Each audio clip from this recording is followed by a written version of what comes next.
సత్యసాక్షి అనుదిన మన్నా ద్వారా మీ అందరికీ శుభోదయ. నేటి యొక్క వాగ్దానము ఇర్మియా గ్రంథము 15వ అధ్యాయము 20వ వచనం. నిన్ను ఈ ప్రజలను పడగొట్టి జాలని ఇత్తడి ప్రకారముగా నేను నియమించెదను. ప్రియకుమార కుమార్తె ప్రవక్త అయిన ఇర్మియా గారి యొక్క ప్రవచన సందర్భ కాలాన్ని చూసినట్లయితే యూదా ప్రజలు దేవునికి వ్యతిరేకంగా అడుగులు వేస్తున్న పరిస్థితి. దేవుడు చెప్పిన మాటకు వారు విధేయత కలిగి ఉండట్లేదు. కావున వారికి తీర్పు రాబోతుంది. ఏంటి తీర్పు అంటే బబులోను చెరకు వారు వెళ్ళబోతున్నారు. అదే సమయంలో అదే ప్రవక్త ఇర్మియా గారి ద్వారా ఒకవైపు దేవుడు వారిని గద్దిస్తుండగానే మరొక విధంట మీరు ఎప్పుడైతే నా వైపు తిరుగుతారో నేను మిమ్మల్ని ఆదరిస్తాను.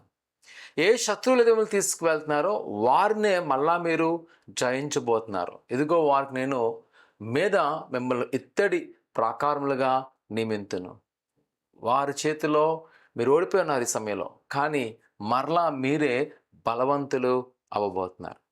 ఒక విధంగా ఇర్మియా ప్రవక్త ద్వారా ఈ ప్రవచనం ద్వారా ఒక విషయాన్ని మనం సుటుగా తెలుసుకొస్తాయంటే ఆయన ప్రేమించే దేవుడు, తన బిడ్డలు తొట్టెళ్తున్నప్పుడు భద్రపరిచే దేవుడు, మరలా వారిని కట్టే దేవుడు కూడా ఆయనే. ప్రియకుమార కుమార్తె, ఈరోజు ఒకవేళ ప్రభు చేతిలో గాను అప్పగించబడినట్లయితే ఆయన నిన్ను ఇత్తడి ప్రాకారంగా చేయబోతున్నాడు. ఆయన నిన్ను దీవెనకరంగా మలచబోతున్నాడు. నేటి యొక్క పరిస్థితిని బట్టి కృంగిపోక, దిగులు చెందక, ఇదిగో ప్రభు యొక్క వాగ్దానం మన దగ్గర ఉన్నది. ఆయన తన తలంపుల ప్రకారము నిన్ను నన్ను బలపరచును. ఈ ఉదయకాల సమయంలో నిరుత్సాహం రా ఉండొచ్చు.